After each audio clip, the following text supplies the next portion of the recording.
Hello friends, welcome to optimistic studies.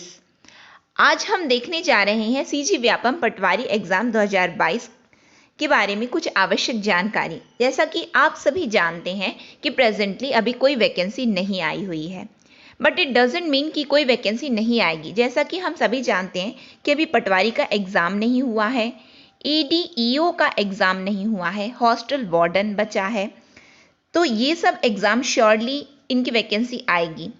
आज नहीं आई हुई है बट आगे दिनों में आ सकती है। लेकिन ऐसा है क्या कि जिस दिन हमको प्यास लगे हम उसी दिन कुआं खोदने के लिए बैठेंगे? नहीं, ऐसा नहीं है। हमको उसके लिए पहले से प्रिपेयर करना पड़ेगा, है ना। तो उसके लिए प्रिपरेशन, जैसा कि पिछले साल देखा गया है कि पटवारी का एग्ज़ाम जो है नियरली अबाउट अगस्त सितंबर में हुआ है और उसकी वैकेंसी जुलाई समथिंग में आई थी, है ना। तो यदि उस तरह से ही पिछले साल का ही पैटर्न यदि वो फॉलो करते हैं तो आपके पास फिर पर्याप्त समय है, आपके पास 4 to 5 मंथ्स है प्रिपेयर करने के लिए, है ना। तो आप उसमें आपको लेकिन पहले डिसाइड करना है कि आपको ये आखिर करना क्यों है। क्योंकि आपको, यदि आपने ठान लिया है कि आपको ये चीज़ चाहिए ही, तो आपको बैठना नहीं है। आपको क्या करना है कि कंटिन्यू रखना है अपनी पढ़ाई। क्योंकि हम अक्सर देखते हैं कि हम क्या करते हैं कि हम जब एग्ज़ाम आता है तो बहुत ज़्यादा पढ़ने लगते हैं, फिर उसके बाद क्या है, हम हो गया अब क्या करें, चलो मूवी देख लेते हैं, चलो हैंग आउट कर लेते हैं। मतलब इस तरह से एक मेंटालिटी जो हो जाती है, हर किसी में होती है ना। तो वो ऐसे ही हो जाता है। बट आपको अभी क्या करना है, अभी आपने तो अपना गोल पाया नहीं है, क्योंकि अभी आपने जो एग्ज़ाम दिया है उसका भी रिजल्ट भी नहीं आया हुआ है ना। तो आपको तो मतलब नौकरी तो अभी मिली नहीं है। तो आपको क्या करना है कि कंटिन्यू रखना है अपनी प्रिपरेशन। क्योंकि आप 10 दिन यदि किसी चीज़ को काम करते हैं, फिर 11वें दिन में यदि आप देखते हैं तो आपको ना इम्प्रूवमेंट दिखेगी 11वें दिन में। और यही आप 10 दिन कोई काम करके फिर उसके बाद 10 दिन उसको छोड़ देते हो ना, फिर उसके बाद आप 21st से उठाते हो तो आप वहीं पे फर्स्ट में आ जाते हो। क्योंकि जो आपका ब्रेक है ना, वो हर चीज़ को ब्रेक कर देता है, यानी कि नहीं आपका फ्लो रह जाता है और कुछ भी नहीं रहता है। तो आपको, अभी आप पढ़ रहे थे तो आपको कंटिन्यू रखना है अपनी पढ़ाई को, है ना। तो आज के सेशन में हम देखने वाले हैं पटवारी एग्जाम का सिलेबस, ठीक है। यदि आप चैनल पे न्यू हैं तो चैनल को सब्सक्राइब कर लीजिए और बेल नोटिफिकेशन को ऑन रखिए, जिससे हम जो भी वीडियो डालें तो आप तक पहुंचती रहे। Let's start the session. तो हम आज पटवारी एग्जाम, क्या एग्जाम पैटर्न रहता है, क्या है सिलेबस, उसको देखने वाले हैं। तो सबसे पहले कोई भी एग्जाम देने से पहले जरूरी है कि एग्जाम पैटर्न क्या है, कितने क्वेश्चन आते हैं, कौन से एरिया से पूछता है, टोटल कितना है, कितना टाइम, ये सब जानना हमको बहुत ज़्यादा ज़रूरी है, ठीक है। तो यहाँ पे हम देख रहे हैं कि जो सीजी और इंडिया जनरल नॉलेज आता है, ठीक है, इसके 50 क्वेश्चन इन द सेंस जो 35 रहता है वो इंडिया से रहता है ना, इंडिया जीके रहता है। और जो केवल 15 है वो छत्तीसगढ़ का। यानी कि अभी तक आपने क्या किया, केवल क्योंकि आप पीएससी के लिए पढ़ रहे थे तो आप 50 नंबर के लिए सीजी पढ़े हैं ना। लेकिन अभी इसमें क्या करना है, आपको ज़्यादा वर्क जो है इंडिया वाले में करना है, क्योंकि उससे आपका 35 क्वेश्चंस बनेगा, ठीक है। ऐसा नहीं कि आपको छत्तीसगढ़ को छोड़ देना है, क्योंकि 15 मार्क्स भी मैटर करते हैं, ठीक है। देन आता है आपका current GK. Current GK in the sense आपसे पूछा जाएगा ऑथर्स, फेमस पर्सनालिटी, न्यूज़ जो भी करंट में है, यही सब आएगा, ठीक है। तो उसके बारे में हमको देखना है। फिर उसके बाद आता है मैथ्स। मैथ्स का काफ़ी यहाँ पे वेटेज है, 30 क्वेश्चंस रहेंगे जो कि 30 मार्क्स के रहेंगे, तो काफ़ी वेटेज है इसका, ठीक है। रीजनिंग के 15 है क्वेश्चंस, 15 मार्क्स। यहाँ हर एक क्वेश्चन 1 मार्क कर होता है, ठीक है। फिर उसके बाद इंग्लिश है और हिंदी है, ठीक है, इसका 10 रहेगा। फिर उसके बाद कंप्यूटर नॉलेज, इसका भी काफ़ी अच्छा वेटेज है, 20 मार्क्स, है ना। 20 मार्क्स, 20 क्वेश्चंस। तो इस तरह से आपका पैटर्न रहने वाला है, जो कि टोटल 150 क्वेश्चंस आने वाले हैं, 150 मार्क्स के, है ना। तो आगे देखते हैं किस में क्या गिवन है, ठीक। तो सबसे पहले आ जाइए मैथ्स का देख लेते हैं हम कि मैथ्स में क्या क्या क्वेश्चन रहने वाले हैं और कौन कौन सा एरिया अभी आपको कवर करना है, क्योंकि आपके पास इनफ टाइम है 4 to 5 मंथ्स। इसमें आप जो है बहुत अच्छे से प्रिपेयर कर सकते हो और क्या बोलते हैं अपने लक्ष्य को पा सकते हो, है ना। जो भी आप बनना चाहते हो XYZ, जिसके लिए भी आप प्रिपेयर कर रहे हो, चाहे वो हॉस्टल वार्डन हो, चाहे ADE हो और पटवारी हो, कोई भी हो, है ना, लेकिन ये क्या है, ये जो पैटर्न है और जो सिलेबस है ये हर किसी में लगभग एक जैसा है, तो आपको पढ़ना तो यही है, ठीक है। तो देन रूट्स है, एवरेज है, परसेंटेज है, प्रॉफिट एंड लॉस है, क्लॉक्स है, रेशियो है ना, अर्थमेटिक एंड डीआई है जो कि बार ग्राफ्स रहेंगे, साथ में पाई चार्ट्स रहेगा, लॉग रहेगा। नेक्स्ट में परम्यूटेशन है, कॉम्बिनेशन है, लाइन ग्राफ्स है, यानी कि डीआई का ये सब पार्ट हो जाते हैं। टेबुलेशन है, time and work, time and distance, volume and surface area. Volume and surface area in the sense आपको पढ़ना है त्रिभुज, ट्रायंगल, देन आयत, रेक्टेंगल, है ना, वर्ग, फिर उसके बाद घन पढ़ना है, क्यूब, घनात, क्यूबॉइड, बेलन, सिलेंडर, गोला, स्फीयर, शंकु, कोन, ये सब आपको वॉल्यूम एंड सरफेस में पढ़ना है। तो ये यदि किसी का स्ट्रांग है ना तो वो बाकी से ना बहुत आगे है, क्योंकि ये ना अक्सर लोगों का स्ट्रॉन्ग एरिया नहीं रहता है, ठीक है। उसमें हमेशा हर किसी को ना डाउट ही रहता है कि मतलब हमसे बन रहा है या नहीं बन रहा है। तो यदि आप में से किसी का ये एरिया स्ट्रॉन्ग है ना तो उनका तो प्लस पॉइंट है, ठीक है। बट जिनका नहीं है वो भी टेंशन नहीं लेंगे, क्योंकि आप यहाँ सीखने ही आए हुए हो, ठीक है। देन आएगा हाइट एंड डिस्टेंस से आपके क्वेश्चंस आएंगे, simple interest, compound interest, probability, ये आपका मैथ्स का सिलेबस रहने वाला है।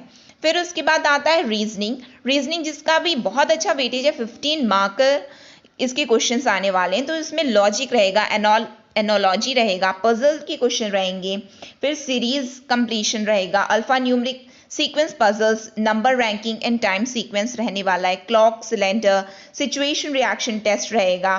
फिर उसके बाद स्टेटमेंट, आर्ग्यूमेंट्स, यहाँ पे आपको स्टेटमेंट दिया रहता है, फिर आपको आर्ग्यूमेंट्स बताने रहते हैं कौन सा सही है कौन सा नहीं, coding, decoding, arithmetical reasoning, mathematical operations रहने वाला है, अल्फाबेट टेस्ट रहेगा, एलिजिबिलिटी टेस्ट रहेगा, है ना। फिर उसके बाद आता है डेटा सफिशिएंसी, ये भी अक्सर लोगों से नहीं बन पाता है, तो यहाँ पे भी आपको स्ट्रॉन्ग करना है। देन रहेगा theme detection, inserting the missing character, ये भी बहुत लोगों से नहीं बन पाता, इंसर्टिंग द मिसिंग कैरेक्टर, ठीक है। देन आता है logical sequence of words, statement, conclusion, direction sense test, ये काफ़ी लोगों का स्ट्रॉन्ग रहता है। फिर logical Venn diagram, then deriving conclusion from passage, classification, ये आपका रीजनिंग का रहने वाला है।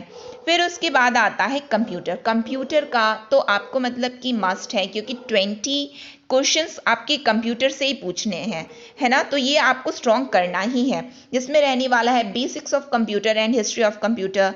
फिर उसके बाद आने वाला है हार्डवेयर, सॉफ्टवेयर, फिर functions of different parts of computer, आपको पता रहना चाहिए किसका क्या फंक्शन है, मॉनिटर हो गया, कीबोर्ड हो गया, प्रिंटर हो गया, ये सब आपको पता रहना चाहिए। फिर आता है CPU, networking, internet surfing, internet तो हम सभी यूज़ करते हैं, बट आपको पता रहना चाहिए कि HTTP क्या है, URL क्या है, वेबसाइट क्या है, मतलब ये सब इस बारे में आपसे क्वेश्चन पूछे जाएंगे। माइक्रोसॉफ्ट ऑफिस, इसमें आपको हर चीज़ पढ़ना है, चाहे वो MS वर्ड हो, फिर उसके बाद एक्सेल हो, तो हर चीज़ मतलब पावर पॉइंट हो, इसके बारे में आपको पूरी जानकारी होना बहुत ज़रूरी है। देन डेटा हैंडलिंग हो गया, आइकन्स हो गया, टूल बार्स हो गया, search engines, different types of search engines हैं, इसके बारे में आपको नॉलेज रहना बहुत ज़रूरी है, ठीक है। देन आता है आपका हिंदी व्याकरण भी हम इसको इग्नोर नहीं कर सकते, क्योंकि 10 मार्क का क्वेश्चन है रहेंगे, तो ये भी इंपॉर्टेंट है। आप मान के चलो ये सिलेबस जो गिवन है आपको इसी के अकॉर्डिंग करना है, ठीक है। मतलब कि जितना गिवन है ना इसी के, यदि आप इसको फॉलो करके ही अपना प्रिपरेशन करते हो तो बहुत ही ज़्यादा बेनिफिशियल रहने वाला है आपके लिए। देन आता है इसमें स्वर, व्यंजन, वर्तनी, लिंग, वचन, काल, संज्ञा, सर्वनाम, विशेषण, क्रिया विशेषण कारक, समास, संधि, रस, अलंकार, दोहा, छंद, सोरठा, ये जो है ये थोड़ा सा डिफरेंट हो जाता है, छंद, दोहा, सोरठा, जो कि मतलब कि नॉर्मली हर एग्जाम में नहीं पूछा जाता है। देन आता है व्याकरण, अशुद्धियाँ, उपसर्ग, प्रत्यय, शब्द प्रकार, पर्यायवाची, विलोम शब्द, मुहावरे, ये सब अभी आपने पढ़ा होगा, अभी आप PSC दिए हैं तो CSET के लिए आपने प्रिपेयर किया, तो ये सब आपका तो प्रिपेयर है, आपको क्या करना है बस उसके लिए और ज़्यादा थोड़ा सा पॉलिशिंग की बस आपको ज़रूरत है, ठीक है। देन आता है अंग्रेजी, इट मीन्स इंग्लिश में आपका आने वाला है conjunction, preposition, it means parts of the speech, conjunction, preposition, numbers, article, genders. अच्छा ये बताओ, ठीक है सिलेबस तो देख रहे हैं, बट ये बताओ आर्टिकल क्या होता है? आर्टिकल मतलब पार्ट्स ऑफ स्पीच है कि नहीं, बताओ। आर्टिकल पार्ट्स ऑफ स्पीच है कि नहीं? आप इतने दिन से पढ़ रहे हो, है ना, इंग्लिश पढ़ते हो, हर एग्जाम के लिए पढ़ते हो, बताओ आर्टिकल क्या होता है? पार्ट्स ऑफ स्पीच में आता है क्या? कमेंट सेक्शन में कमेंट करके बताओगे, है ना। इसका फिर आंसर मैं आपको दूंगी, पिंड कमेंट में दूंगी। लेकिन अभी आपको बताना है कि आर्टिकल क्या होता है, पार्ट्स ऑफ स्पीच है क्या या फिर और कुछ है, क्यों पढ़ा क्यों जाता है ये, ठीक है। फिर आता है pronoun, adjective, verb, adverb, then direction, indirect narration, spellings, active passive voice, proverb, idioms and phrases, है ना, ये इंपॉर्टेंट हो जाता है। Then synonyms, antonyms, one word substitution. ये आप मान करके चलो कि 10 मार्क्स का क्वेश्चन बनने वाला है, तो ये सभी को वो कवर करने वाला है, ठीक है। आप मान के चलो 10 टॉपिक है तो एक एक क्वेश्चन तो सबसे आएगा, यानी कि आपको पढ़ना तो सब कुछ है, मतलब आप इग्नोर किसी पार्ट को नहीं कर सकते हो, इस तरह से रहने वाला है, ठीक है। तो ये रहा ये आपका पूरा सिलेबस है पटवारी का, है ना। हालांकि अभी नोटिफिकेशन नहीं जारी किया गया है व्यापम द्वारा, लेकिन श्योरली आने वाले दिनों में ये आने वाला है इसकी वैकेंसी। तो अभी से आपको प्रिपेयर करना है। आपको क्या करना है कि अभी से हर एक चीज को पूरा कवर अप करते हुए रहना है। हमारा काम क्या रहेगा, हमारी क्लासेस जो है अब हम अकॉर्डिंग टू सिलेबस स्टार्ट करेंगे। तो आपका काम क्या है, आपको क्लासेस अटेंड करना है। यहाँ पर्टिकुलरली मैं आपको किसी भी बुक के लिए अभी मैं रिकमेंड नहीं कर रही हूँ, क्योंकि पहले आपको क्लासेस अटेंड करनी है और आपको समझना है कि यदि आप फ्रेशर्स हो तो आपको, यानी कि इट मीन्स आपको फिर ज़्यादा नॉलेज है नहीं। यदि आप पहले से प्रिपेयर कर रहे हो तो आपको काफ़ी कुछ नॉलेज भी हो चुकी है, बट स्टिल आपको प्रिपेयर करना है ना। तो उसके लिए पर्टिकुलरली अभी इस पॉइंट में I am not recommending any book for you, but आगे दिनों में यदि ज़रूरत पड़ती है तो श्योरली मैं आपको बताऊंगी।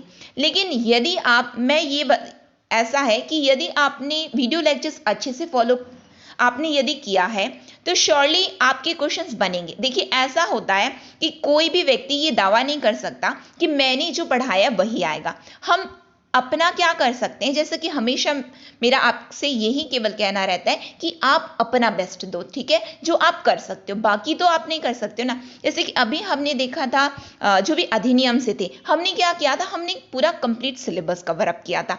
हमने ऐसा नहीं किया, मैंने आपको कभी ऐसा नहीं किया कि मैं केवल आपको एमसीक्यू प्रैक्टिस करवाऊं, क्योंकि एमसीक्यू आप करते जाओगे, कुछ आपके दिमाग में स्टोर नहीं होगा तो वो किसी काम का नहीं होने वाला है। आप एग्जाम में बस आपको ना केवल तसल्ली होने वाली है कि नहीं मैंने इतना पढ़ लिया, वाओ मैंने इतना कुछ पढ़ रखा है। नहीं, ऐसा नहीं होता है। ऐसे में कोई भी एग्जाम क्लियर नहीं होता है जब तक आपका कॉन्सेप्ट क्लियर नहीं है, जब तक आपने उसके अकॉर्डिंग एमसीक्यू नहीं बनाया है। वो आपके एग्जाम को क्लियर करने में बहुत हेल्प करता है। तो ये जो सेशन होने वाला है आने वाले दिनों में, जो हम पटवारी का देखने वाले हैं, हालांकि ये जो है हम पूरा कंप्लीट सिलेबस करने वाले हैं, पूरा हर एक एरिया को कवर करने वाले हैं, ठीक है। तो उसमें आपका काम क्या है, आपको क्लासेस अच्छे से अटेंड करनी, शुरू से पूरा लास्ट तक अटेंड करनी है, तभी आपका, क्योंकि अब आपका बेस बनने वाला है, ठीक है। बेसिक कॉन्सेप्ट्स पूरे बताए जाएंगे, क्या होना है, क्या है, कैसा है, साथ में उसके किस तरह से क्वेश्चंस आते हैं एग्जाम में। हम अपना बेस्ट करने वाले हैं कि हम पूरा हर चीज कवर अप करेंगे। फिर आपको क्या करना है, एमसीक्यू प्रैक्टिस करना है। फिर उसमें से तो श्योरली जब आपने हर चीज को कवर कर लोगे तो श्योरली आपके क्वेश्चंस बनेंगे, क्यों नहीं बनेंगे। मतलब व्यापम मतलब कुछ और अलग से फिर क्यों पूछेगा, ठीक है।